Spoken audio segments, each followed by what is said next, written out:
सभी रंगकर्मियों को मेरा नमस्कार। मैं रीना कुमार, मुख्य अध्यापिका, राजकीय उच्च विद्यालय कुलवेहड़ी से आपके सामने एक मोनो एक्टिंग रखने जा रही हूँ, जिसका विषय है बेटी पढ़ाओ बेटी बचाओ।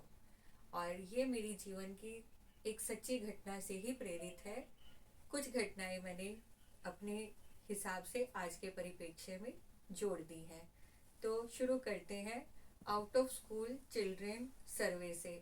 तो देखिए, आज हमने स्कूल से बाहर जो बच्चे छूट गए हैं उन्हें देखने जाना है। चलो गांव की गली में जाकर देखते हैं, शायद कोई बच्चा ऐसा मिल जाए जो पढ़ ना रहा हो।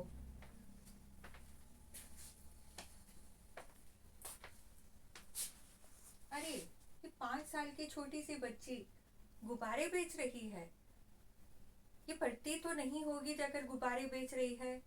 चलो इससे चल के पूछती ही हूँ।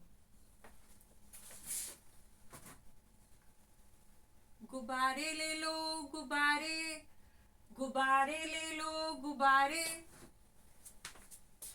अरे बिटिया, पढ़ती नहीं क्या तुम?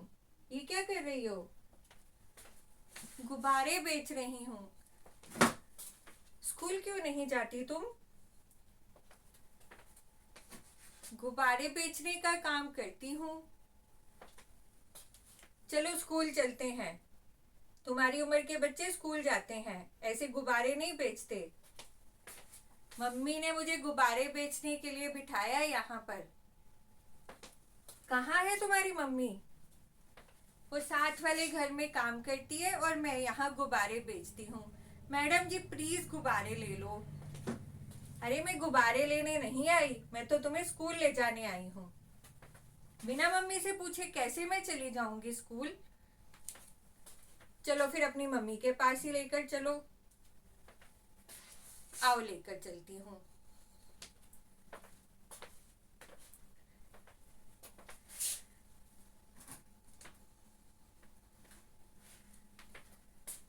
मम्मी मम्मी देखो, आपसे मिलने कौन आया है?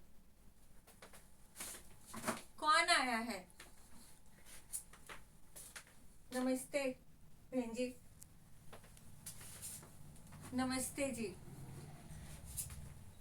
आप इस छोटी सी बेटी से गुब्बारे बिचवा रही हैं, आप इसे स्कूल क्यों नहीं भेजती?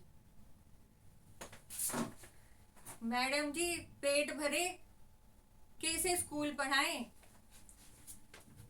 छोटी बच्ची है 5 साल की, इससे काम करवाती हो, ये एक जुल्म है।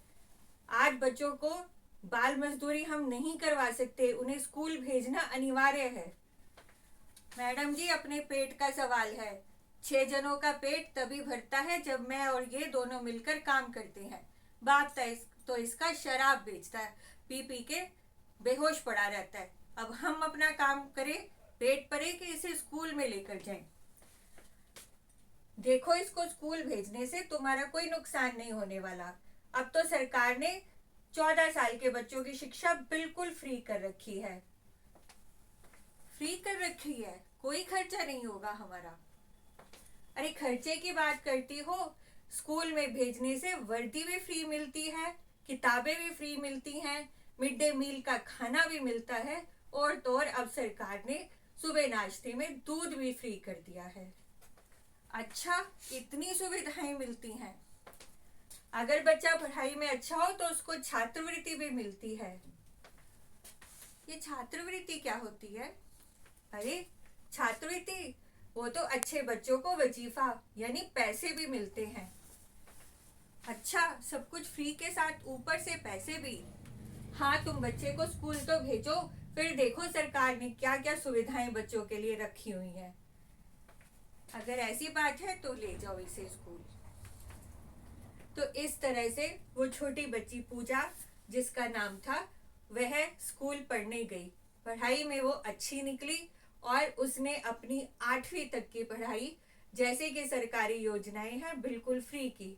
और तो और जो ट्रिपल ई की योजना, जिसमें हर साल अपनी कक्षा में प्रथम रहने वाले बालक और बालिका दोनों को ही छात्रवृत्ति मिलती है, उस छात्रवृत्ति को उसने पूरे 8 के 8 साल तक प्राप्त किया और अपनी छोटी छोटी खुशियां खरीद ली।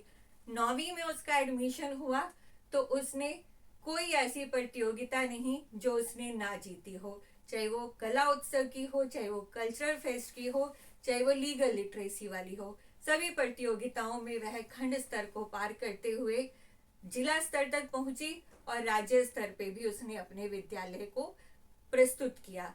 इसके बाद जब उसका 10वीं में रिजल्ट आया तो वो लड़की करनाल में टॉप थी। और मैंने उससे पूछा, मैंने कहा पूजा आप क्या सब्जेक्ट लेना चाहती हो?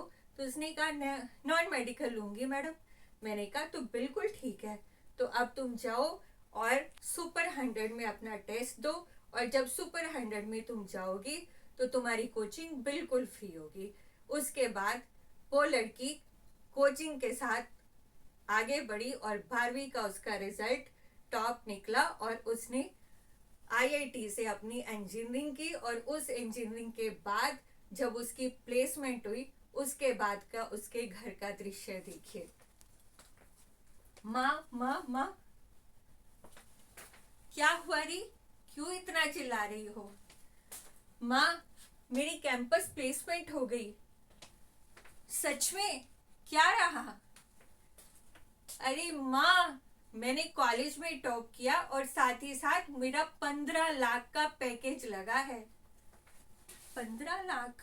1 लाख में कितने जीरो होते हैं?